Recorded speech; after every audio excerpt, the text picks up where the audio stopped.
Okay guys, so kamusta kayo guys? Siyempre, panibagong vlog, panibagong pyesa na naman. Siyempre, kaya nga tayo nagbo-vlog, di ba? So, para ipakita ko sa inyo yung mga bagong ipapalit natin dito kay Moti guys. So, ayan.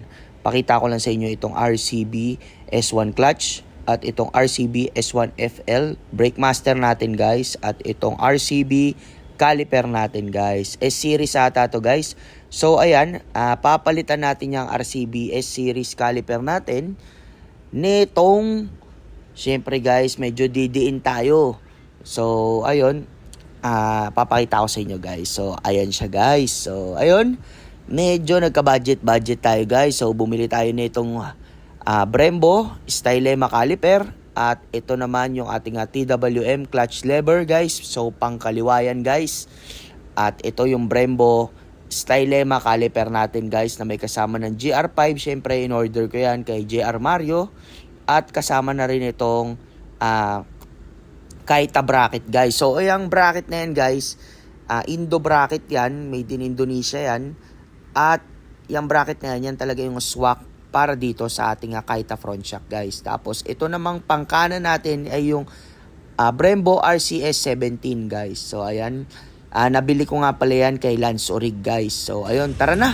Ikabit na natin yan guys. Nandito ako ngayon kay Boss LA guys. So ayan, natanggal niya na yung mga nasa harapang fairings natin na magiging sagabal sa pagtanggal nitong ating mga brake master. So ayan, nakatanggal na yung ating S1 clutch lever ni Boss LA.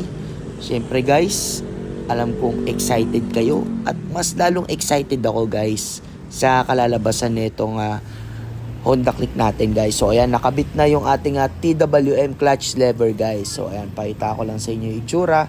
Pasensya na kayo kung medyo madilim guys, kasi madilim na talaga. Gabi na kasi may trabaho tayo, wala tayong oras sa umaga para maipakabit natin to sa kanya sa umaga. So humabol tayo sa kanya ng gabi kung okay lang kay Boss LA. Sabi naman niya okay lang naman daw. So ayan, natanggal na rin yung ating RCB S1 FL na pangkanan guys. Ayan, diba? So yan guys. So ayan, bibenta ko na rin yan guys. So ayan, nakabit na yung ating caliper bracket. So goodbye na sa'yo RCB S series caliper. At ayan, pakita ko lang sa inyo yung ating bracket na pangkaita talaga yan guys. Ayan talaga yung bracket na made in Indo na pang 4-pot. Ayan guys, nang ganitong klaseng 4-pot yung Stylema caliper natin guys So ayan, may onting tabas lang na nangyari guys at onting adjustment para lumayo yung caliper natin doon sa ating Boom X Aquila Mags guys. So ayan, kung mapapansin nyo, kinakabit na yung mga bolts natin na pang disc GR5.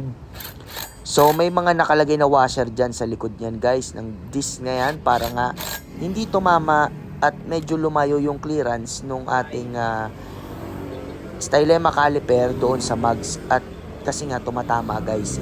So ayun, ginawa naman ng paraan ni Boss LA, ginawa niya lahat para hindi tumama. Ayan, so guys, ayan, nakabit na. Ayan, kung makikita nyo po na gabok na lang ang clearance ng ating Stylema caliper doon sa ating Boom X Aquila Mags. Pero take note guys, sa mga kinakabahan, kung okay ba yan guys. So ayun, nagamit ko na yan pang Subic, Manila to Subic, Manila to Zambales, tapos Manila to Tagaytay ng ilang beses. Nakapag-Bacoor na rin ako, nakapag-Las Piñas na rin ako guys. Ang importante lang dyan guys, kailangan bago nyo gamitin yung motor nyo, mas-secure nyo muna na hindi maluwag yung bolts guys. Mahigpit talaga yung pagkaka-screw ng ating mga GR5 bolts guys. So ayan, nakabit na, nakita nyo na rin yung free wheel. So tapos na guys, ayan, nakabit na. So ito, dahil nga hindi naman natin maiiwasan na may mga matapon-tapon na brake fluid sa ating mga fairings. So ayan, may tubig si Boss LA na may halong sabon guys. Ayan, para lang malinisan yung ating motor. So kung makikita nyo, maayos ang gawa ni Boss LA guys. Ayan siyempre, tropa natin yan, malupit yan guys. Malinis na malinis ang pagkakagawa niyan. Tingnan mo naman, 'di ba? Naka-gloves pa yan guys, naka-gloves pa yan. So wala siyang sariling shop. So tropa lang natin siya, marami lang siyang alam, marami siyang nalalaman sa pag-aayos ng motor guys. Kaya sa kanya tayo lumalapit guys. So ayan, binabasa niya na yung ating motor para matanggal na yung mga sabon-sabon dun sa ating fairings at matanggal na rin yung mga tumalamsik na brake fluid guys. So ito na yung kilalabasan ng motor natin guys. Pakita ko lang sa inyo. Ayan yung ating TWM clutch lever. Flex ko lang. Tapos ito yung ating Brembo RCS 17. Ayan, flex ko lang guys. Tapos, ayan, medyo mayabang ako ng konti. Pakita ko na rin yung violet ko sa inyo guys. So, joke lang.